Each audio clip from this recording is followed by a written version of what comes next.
Have you ever looked out of an airplane window and wondered, if the sky is almost endless, why do passenger planes always seem to fly at roughly the same height? Why not fly at 60,000 feet or even 100,000 feet?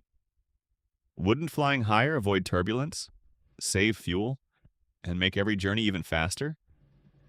It sounds like the perfect idea. But here's the catch. The higher an airplane climbs, the more dangerous the sky becomes. Not because of storms, not because of mountains, but because of something you can't even see. And that invisible problem determines how high almost every commercial airplane on Earth is allowed to fly. Welcome back to Tech Mystery Documentary. Today, we're talking about why airplanes don't fly higher than 40,000 feet. Every single day, thousands of passenger airplanes carry millions of people across the world. Yet almost all of them cruise between 35,000 and 40,000 feet. That's not a coincidence. It isn't a random number. And it certainly isn't because airplanes simply can't climb any higher. Modern jet engines are powerful enough to take aircraft much higher into the atmosphere. So, why don't they? The answer is one of the most fascinating balancing acts in modern engineering. It involves invisible air, powerful jet engines, the speed of sound, and a razor-thin safety zone that pilots never want to cross. Let's start with something surprisingly simple. Air. Down here on the ground, the atmosphere is thick and heavy. That's great for us. It's exactly what our lungs need. But for an airplane moving at nearly 900 kilometers per hour, dense air creates a problem. Imagine trying to sprint through a swimming pool. You can move, but the water constantly pushes against you. Air does the same thing. As an airplane flies forward, it crashes into billions of tiny air molecules every second. Those collisions create drag, and drag is the enemy of speed. The more drag an airplane has to fight, the more fuel it burns. So engineers came up with a simple solution: climb higher. Because the higher you go, the thinner the air becomes, and thinner air means less resistance. Less resistance means the airplane can travel faster, while using less fuel. At first, that sounds like the perfect solution. So, why stop climbing? Why not keep going higher and higher forever? Because that's exactly where the next problem begins. The higher an airplane climbs, because the thinner the air becomes. At first, that's exactly what pilots want. Less drag, better fuel efficiency, a smoother ride. But eventually, the air becomes too thin. And that's where physics starts fighting back. An airplane doesn't fly because of its engines. The engines only push it forward. It's the wings that keep it in the sky. As air rushes over the wings, they create lift. That lift is what holds an aircraft weighing hundreds of tons above the earth. But here's the problem. The thinner the air becomes, the fewer air molecules the wings have to work with.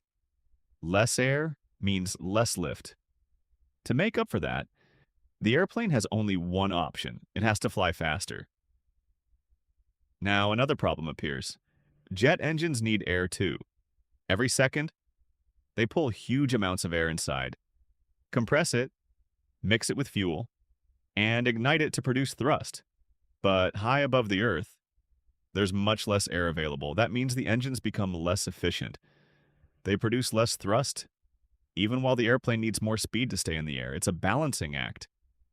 Too low, and the airplane wastes fuel fighting thick air.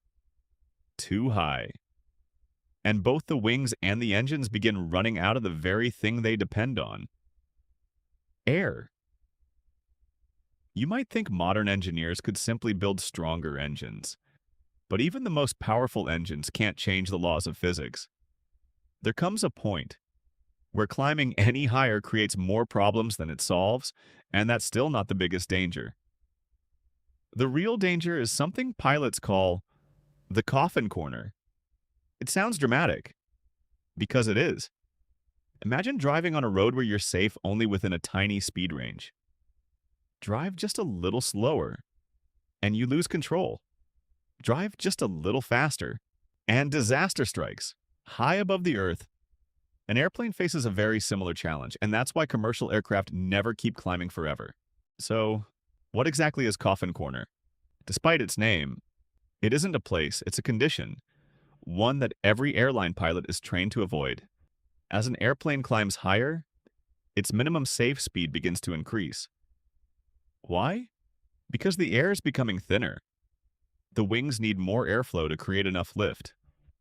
Fly too slowly, and the wings can no longer support the aircraft. The airplane stalls. Not because the engines stop, but because the wings stop producing enough lift. Now, here's where things get even more interesting.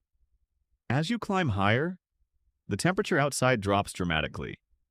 At cruising altitude, it can be colder than minus 50 degrees Celsius, and something surprising happens in air that cold.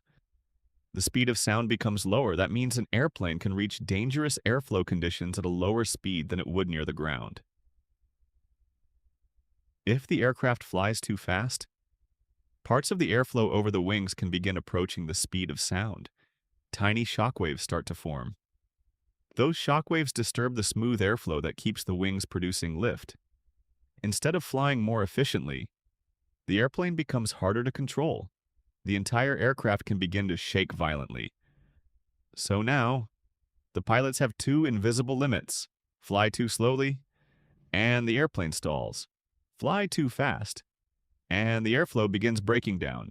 As the airplane climbs higher, those two limits move closer and closer until only a very small margin remains between them. That's Coffin Corner, a narrow window where just a tiny change in speed can become dangerous. Fortunately, only commercial pilots don't fly anywhere near that limit. Modern aircraft are constantly monitored by sophisticated computers. Pilots receive real-time performance data. Air traffic controllers coordinate cruising altitudes, and manufacturers spend years testing every aircraft before it ever carries passengers. That's why flying remains one of the safest forms of transportation in the world. So, why don't airplanes fly higher than 40,000 feet? The answer isn't that they can't, it's that they shouldn't. Every commercial flight is a careful balancing act.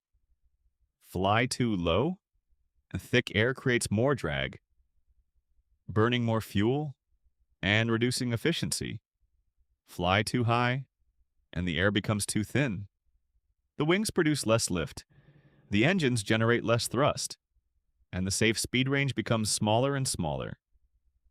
Somewhere between those two extremes, engineers found the sweet spot, around 35,000 to 40,000 feet. High enough to save fuel, high enough to fly efficiently, but still low enough for the aircraft to operate safely. The next time you're sitting by the window on a flight, looking out at the endless sky, remember this.